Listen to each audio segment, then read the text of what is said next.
Bien, al final se concretó lo que se esperaba iba a suceder, lo que estaba presupuestado. Y lo que estaba presupuestado es que en el Senado de la República, pese a la vacilante postura de el morenista Ricardo Monreal, se terminó por imponer la voluntad de quien manda realmente en el Senado, que no es Monreal, ya quedó claro, sino el presidente Andrés Manuel López Obrador. El presidente puso a trabajar toda la maquinaria, mandó al secretario de Gobernación, Adán Augusto López Hernández, pues no como se tenía previsto, a componer la serie de errores que se cometieron desde el principio en la redacción del llamado Plan B de la reforma electoral que aprobaron los diputados, con un montón de errores que rayan en la inconstitucionalidad, sino que el objetivo de Adán Augusto López Hernández fue cumplir la instrucción presidencial: apruébese prácticamente como está, como lo dejaron los diputados. Y finalmente ha sucedido en una larguísima y maratónica sesión en el Senado de la República que arrancó ayer por la tarde, se alargó toda la noche y esta madrugada finalmente se ha aprobado en lo general y en lo particular con la mayoría de los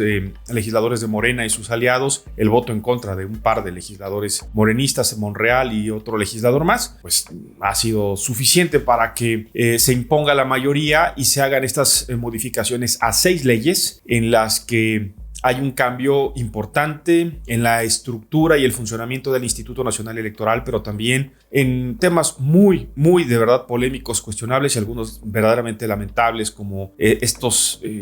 favores que se mantuvieron para los aliados de Morena, PT y Partido Verde, beneficios que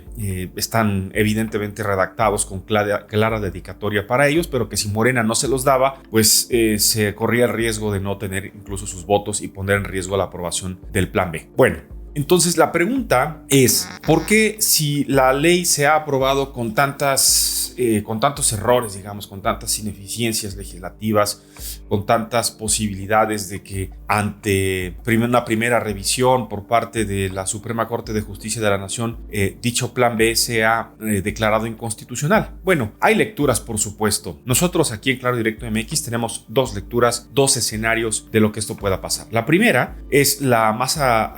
quizá la menos probable, pero no imposible, de que el presidente López Obrador apueste a que en la Suprema Corte de Justicia de la Nación, previo acicate que les dará en la mañanera en las próximas semanas y meses, hasta que revisen el tema, las demandas de inconstitucionalidad que ya anunció va a presentar el propio INE y también los partidos de oposición, el presidente apuesta que en la Corte haya una ratificación de su propuesta de reforma electoral. De verdad el presidente lo piensa, y lo que escucharemos en las siguientes semanas y meses es la repetición del argumento de que es necesario que haya elecciones baratas, que no sea tan costoso el funcionamiento del INE, que es inmoral que haya tanto gasto. Esencialmente irá por el tema económico, que es lo que sus seguidores y mucha gente aceptan como algo bueno, digamos, como algo que está bien hecho. También insistirá en que es importante que se impida el fraude electoral, un argumento que no tiene pues tanta validez, digamos, recientemente, pero no hablará seguramente el presidente para nada de estas cosas que se han dejado en la ley, como permitirle a los partidos políticos que se transfieran votos, que no devuelvan el dinero que les sobra, en fin, cosas que la verdad no, que un diputado que quiera reelegirse se podrá reelegir, pero ahora por otro distrito, cosas que de verdad son un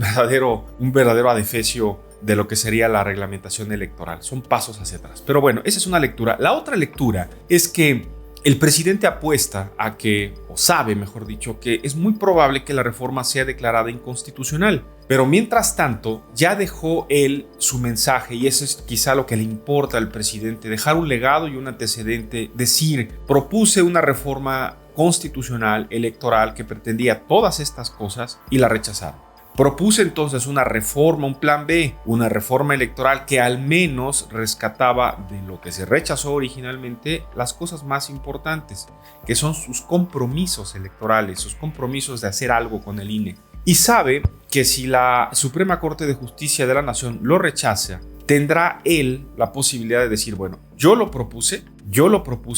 ahí está la ley, ahí están los cambios, pero el Instituto Nacional Electoral, los partidos de oposición se han opuesto y la Suprema Corte de Justicia, los ministros les han concedido la razón, ya no es mi responsabilidad. Creo que este es el escenario más probable que veremos en los próximos meses. Se abre pues el periodo a que hoy el Senado regresa el dictamen aprobado a la Cámara de Diputados, que fue la Cámara de origen. La Cámara de Diputados lo vuelve a procesar, cumple el proceso constitucional, se manda a publicar la ley y entra en vigor. Y a partir de entrar en vigor, se abre el periodo legal para que quien esté pues llamado o inconforme con esta ley la vaya a pelear ante los tribunales, ante la Suprema Corte de Justicia de la Nación. Y tendrá la Suprema Corte de Justicia de la Nación, que está en un proceso de renovación interna, en su momento recibirlo, trabajarlo, procesarlo y discutirlo, votarlo y definirlo. Cuando se cumple esa instancia, entonces, y hasta entonces, sabremos si el Plan B famoso entrará en vigor como ley